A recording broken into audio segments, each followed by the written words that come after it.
ওং নমঃ শিবায়। নারদ বললেন, আপনি ঠিক বলছেন। শিব এদের সবার থেকে শ্রেষ্ঠ এবং সুন্দর। তারপর মহা আনন্দে এলেন ভৃগু, আদি মুনিগণ, গঙ্গাদি তীর্থগণ, সবার মুখে মুখে বেদধ্বনি। এদের মধ্যে বৃহস্পতিকে দেখে মেনকা ভাবলেন ইনি শিব, কিন্তু নারদ বললেন ইনি শিব নন।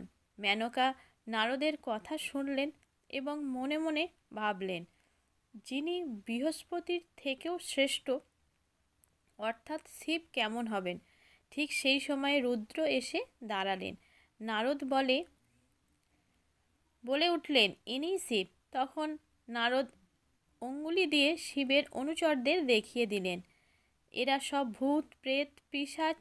কারো মুখ ছিল বাঁকা, কারো আবার কদাকার। এদের বর্ণ ছিল কৃষ্ণ। এরা কেউ খোঁড়া ছিল, কেউ পায়ে হাঁটছে, কেউ সারাক্ষণ বাজে কথা বলছে, কেউ করতালি দিচ্ছে, কেউ নিন্দা করছে, কেউ ডমরু বাজাচ্ছে। তাদের এমন ব্যবহার করছিল যাতে মেনকা এদের দেখে ভয় পান। এদেরকে দেখে মেনকা সত্যিই ভীত হলেন। তার মনে অস্থির হয়ে পড়ল। তারপর তিনি 5 মাথা 3 চোখ 10 হাত ভস্মমাখা বাঘছাল পরা হাতে শিবকে দেখতে পেলেন। তিনি একটি ষাঁড়ের উপর চড়ে আসছেন। তখন নারদ অঙ্গুলি নির্দেশ করে দেখিয়ে দিলেন ইনি শিব। ঝড়ে যেমন করে গাছ উপড়ে পড়ে, তেমন করে নারদের মুখে এই কথা শোনার পর মেনকা মূর্ছিত হয়ে পড়লেন।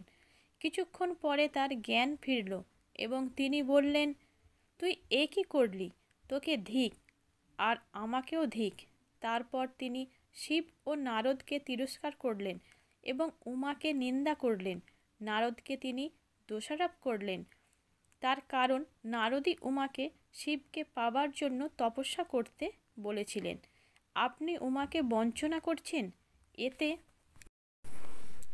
এতে কারোর কোনো ক্ষতি হবে না, ক্ষতি হবে আমার কন্যার, আমার গৃহের মর্যাদার। মেনকা তখন যে ঋষিগণ শিবের জন্য উমাকে চাইতে এসেছিলেন তাদের অনুসন্ধানরত হলেন। ক্রোধান্বিত হয়ে বিলাপ করতে লাগলেন, প্রত্যেকের গোঁফ দাড়ি ছিঁড়ে ফেলব। আর সেই মুনিদের সঙ্গে যিনি এসেছিলেন বশিষ্ঠের পত্নী অরুন্ধতী, তিনি এখন কোথায়? না না, এদের দোষ কোথায়? সব দোষের মূলে তো আমার কন্যা। এই যে দেবতাদের ত্যাগ করে শিবকে বেছে নিয়েছে, সোনা ছেড়ে কাঁচকে ধরেছে, চন্দন ফেলে কাদা মাখল, হাঁসকে ছেড়ে কাককে ধরল, তো সূর্যকে বাদ দিয়ে জোনাকির আলোকে বেছে নিল, সিংহের সেবা না করে শৃগালের সেবা করল। হায় রে আমার কপালে পার্বতী, ধিক, তোর বুদ্ধিকে ধিক। এমন সন্তান হবার চেয়ে আমি বন্ধ্যা হলাম না কেন? পার্বতী যখন বনে তপস্যা করতে গিয়েছিল তখন তাকে বাঘ ভাল্লুকে খেয়ে নিলে ভালো হতো। আজ আমি নিজেই তাকে মেরে ফেলব। কাঁদতে কাঁদতে মেনকা আবার অচেতন হয়ে পড়লেন। এমন সময় ব্রহ্মা সেখানে এসে উপস্থিত হলেন।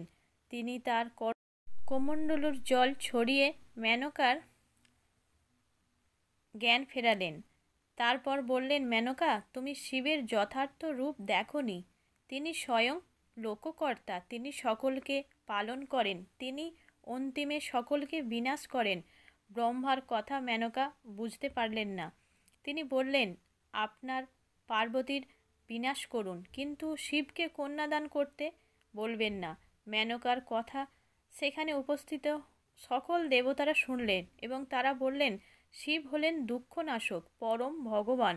আজ আমাদের পরম সৌভাগ্য যে আমরা শিবের তোমার কন্যা পার্বতীর মিলন দেখতে পাব। দেবতাদের কথা শুনেও মেনকা তার মত পরিবর্তন করলেন না। তিনি পুনরায় বললেন, তোমরা তো এসেছিলেন, আমরা কখনোই বিরুদ্ধ কাজ করি না। শঙ্করের দর্শন লাভই আমাদের পরম সৌভাগ্য। আমাদের শিব বরবেশে তোমার গৃহে উপস্থিত হয়েছেন, আর এর থেকে মঙ্গলের কিছু হয় কি? মেনকা তবুও নিজেকে স্থির রাখতে পারলেন না। বললেন, আজ আমি নিজে অস্ত্র দিয়ে পার্বতীকে মেরে ফেলব। কিন্তু শিবের সঙ্গে বিয়ে দেব না। তারপর গিরিরাজ এলেন এবং তিনি মেনকাকে বোঝালেন, বললেন, ব্রহ্মাদি দেবতাগণ ঋষিগণ কি আমাদের অমঙ্গল চান? সকলেই তারা আজ আমার ঘরে। তুমি শিবকে জানো না, তাকে আমি চিনি। তিনি জগতের পালনকর্তা, পূজনীয়। দুঃখ করো না, বিবাহের লগ্ন পেরিয়ে যাচ্ছে, বিবাহের আয়োজন করো। মেনকা গিরিরাজকে বললেন, ওই মেয়ের গলায় দড়ি বেঁধে পর্বত থেকে সাগরে ফেলে দিয়ে সুখী হব, তবু শিবকে দান করব না। এই আমার শেষ কথা। আর যদি আমার কথা না শুনে শিবকে কন্যাদান করো, তাহলে আমি নিজে প্রাণত্যাগ করব। এমন সময় পার্বতী সেখানে এলেন। তিনি মায়ের কথা শুনে বললেন, তোমাকে কুবুদ্ধি আশ্রয় করেছে। এই শিবই জগতের কারণ। উনিই ঈশ্বর, উনিই আশ্রয়, উনিই পালন, উনিই দেব সনাতন। এখানে যতজন দেবতা এসেছেন তাদের সকলের প্রভু উনি। শিবের হাত তোমার এই কন্যাকে তুলে দিয়ে জীবন সার্থক করো। আর দুঃখ করো না। তুমি শিব ছাড়া যদি অন্য কোনো দেবতার সঙ্গে আমার বিয়ে দাও, তাহলে আমি বিবাহ করব না। আমি কায় মনোবাক্যে সেই শিবকেই পতিরূপে বরণ করেছি। এই কথার কোনো নড়চড় হবে না, এই আমি সত্যি বলছি।